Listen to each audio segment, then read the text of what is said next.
दोस्तों कैसे हो आप सभी लोग। आप सभी का स्वागत है हमारे YouTube चैनल पर। तो चलिए आज हम बात करेंगे हरतालिका तीज व्रत कथा के बारे में। और ये ज़रूरी नहीं है हरतालिका तीज व्रत कथा उसी दिन सुनी जाए। अगर आप भगवान शिव माता पार्वती के व्रत करते हो तो उसमें भी आप इन कथाओं का श्रवण कर सकते हैं। कहते हैं कथाओं के श्रवण करने से या फिर उनको बोलने से पढ़ने से हम भगवान बहुत जल्दी प्रसन्न होते हैं।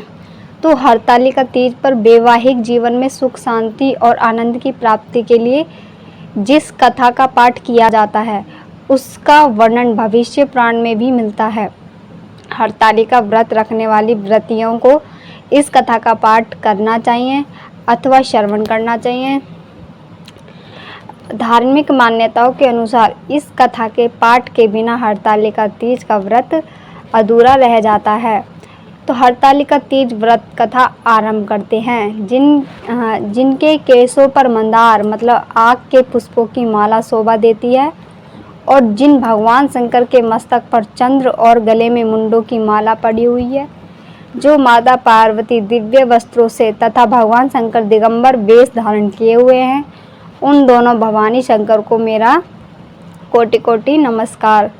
तो एक बार कैलाश के शिखर पर माता पार्वती जी ने महादेव जी से पूछा, हे प्रभु, मुझसे आप वह गुप्त से गुप्त वार्ता कहिए जो सबके लिए सब धर्मों से भी सरल तथा महान फल देने वाली हो।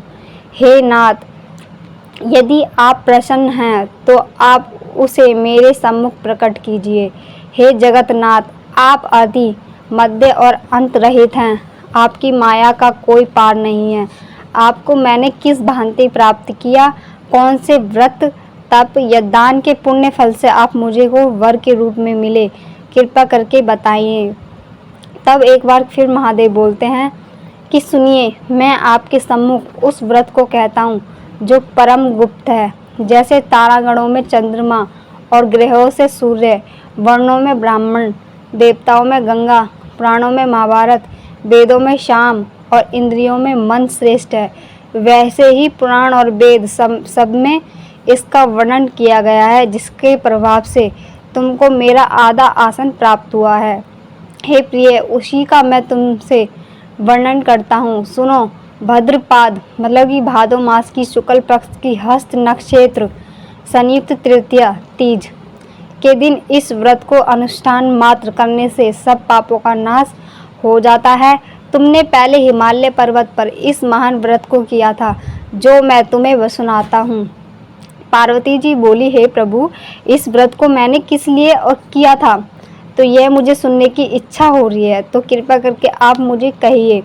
तो शंकर जी बोले, आर्यव्रत में हिमालय नामक एक महान पर्वत था, जहाँ अनेक प्रकार की भूमि और अनेक प्रकार के वृक्षों से सुशोभित था, जो सदैव बर्फ से ढके हुए तथा गंगा की कल कल ध्वनि से शब्दयामान ओम रहता है। हे पार्वती जी, तुमने बाल्यकाल में कि बालक की उम्र में उस स्थान पर परम तप किया था और 12 वर्ष तक के महीने में जल में रहकर और बैसाख मास में अग्नि में प्रवेश कर और श्रावण के महीने में बाहर खुले मास की और हस्त नक्षत्र तृतीया युक्त तुमने मेरा विधि विधान से पूजन किया। रात्रि को गीत गाते हुए मेरा जागरण किया। तुम्हारे उस महाव्रत के प्रभाव से मेरा आसन डोलने लगा। मैं उसी स्थान पर आ पहुंचा जहां तुम और तुम्हारी सखी दोनों थी। मैंने आकर तुमसे कहा, हे वरान्य, मैं तुमसे प्रसन्न हूँ, मांगो तुम मुझसे क्या वरदान मांगना चाहती हो। तब तुमने कहा कि हे देव, यदि आप मुझसे प्रसन्न हैं तो आप मेरे पति हो।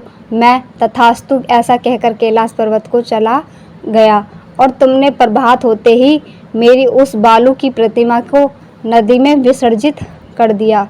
हे शुभ्रे, तुमने वहाँ अपनी सखी सहित व्रत का प्रयाण किया। इतने में तुम्हारे पिता हिमवान भी तुम्हें ढूंढते ढूंढते उसी घने वन में आ पहुँचे।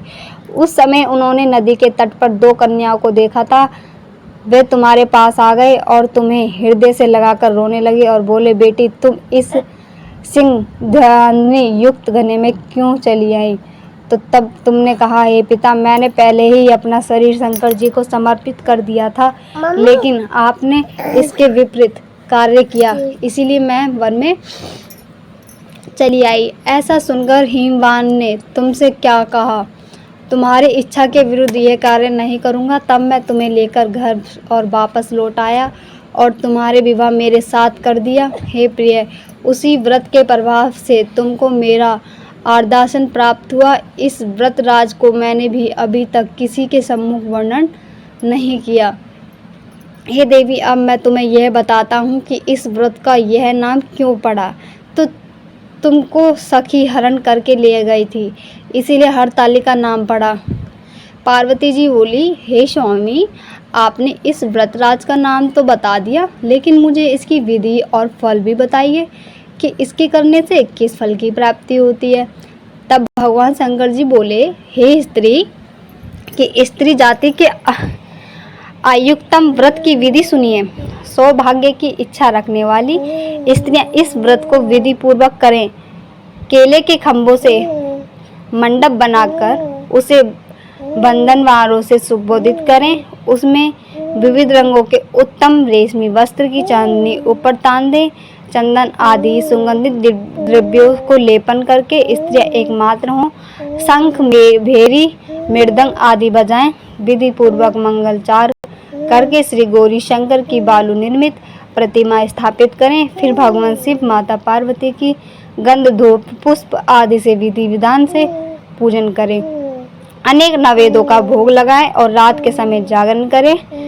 नारियल, सुपारी, जंबारी, नींबू, लौंग, अनार, नारंगी आदि ऋतु फलों तथा फूलों को एकत्रित कर धूप, दीप आदि से पूजन कर कह के कल्याण स्वरूप शिव, हे मंगल रूप शिव, हे मंगल रूप महाऐश्वरी, हे शिवेशम, कामनाओं को देने वाली देवी, कल्याण रूप तुम्हें नमस्कार है। कल्याण स्वरूप माता पार्वती, हम तुम्हें नमस्कार करते हैं। भगवान शंकर जी की सदैव नमस्कार करते हैं। हे ब्रह्मा रूपनी, जगत का पालन करने वाली माँ, आपको हम नमस्कार करते हैं। तो इस तरीके से माता पार्वती ने घोर तप कर भगवान शिव को प्राप्त किया। यदि आप भी भगवान शिव के जैसा वर चाहते हैं, अगर कुंवारी लड़कियां हैं या वो फिर स्त्रियां हैं, ये दोनों ही इस व्रत को कर सकते हैं। सिर्फ नियम बदल जाते हैं और कुछ नहीं। तो हमने जो कथा आपको सुनाई वो कैसी लगी? अच्छी लगी हो तो प्लीज़ हमारी इस कथा को लाइक ज़रूर कीजिएगा। चैनल पर नए हो तो चैनल को सब्सक्राइब करना ना भूलें।